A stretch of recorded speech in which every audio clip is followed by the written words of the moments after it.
ওইভাবে নামাজ পড়ো যেই নামাজের মধ্যে আছে মনোযোগ, ওই নামাজ পড়ো যেই নামাজের মধ্যে আছে ভয়।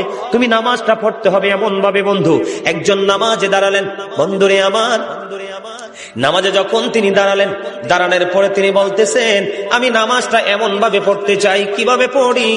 আমি নামাজটা এমন ভাবে পড়ি, যখন আমি নামাজে দাঁড়াই আমার কাছে মনে হয় আমি ফুলচেরাতের পোলের উপর দাঁড়িয়েছি।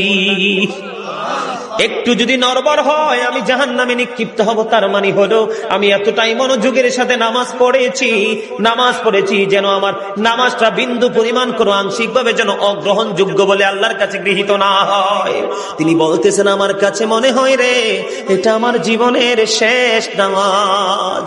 আমি এতটা ভয়, এতটা আতঙ্ক নিয়ে, এতটা তাকওয়া নিয়ে নামাজ পড়ি। আমার কাছে মনে হয় আমার পিছনে যেন আজরাইল দাঁড়িয়ে আছে, ডানে বামে সালাম ফিরাতে দেরি রে, আমার কাছে মনে হয় আমার প্রাণ পাখিটা কেড়ে নিয়ে যাবে।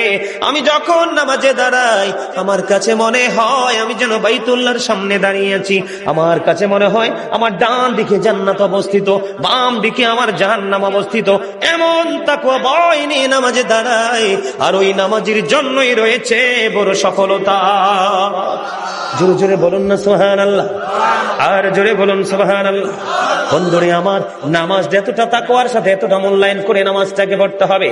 আমাদের একজন কিতাব গ্রন্থের প্রণেতার নাম শুনেছি ইমাম বুখারী। যিনি বুখারী শরীফ রচনা করেছেন, ইমাম বুখারীর নাম শুনছেন নিশ্চয় সবাই। মুসলমান ইমাম বুখারীর নাম শুনে নাই এমন কোন মুসলমান পৃথিবীতে নাই বন্ধু।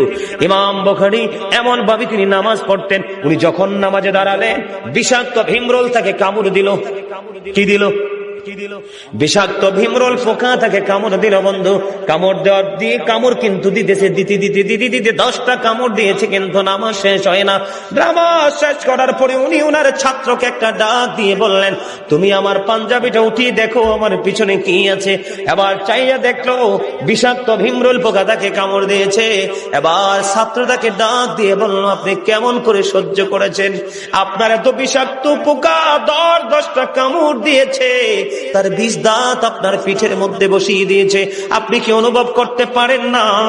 তখন বন্ধু ইমাম বুখারী একটা ডাক দিয়ে বলল রে আমার ছাত্র তুমি শোনো গো, আমি যখন নামাজে দাঁড়িয়েছি আমার মালিকের দিকে ধ্যান করে যখন আমি কোরআন তেলাওয়াত শুরু করলাম, আমার কোরআন তেলাওয়াত আমার কাছে এতটাই মধুময় মনে হয়েছে, আমার পিঠে কে কামড় দিয়েছে সেটা আমি বুঝতেই পারিনি।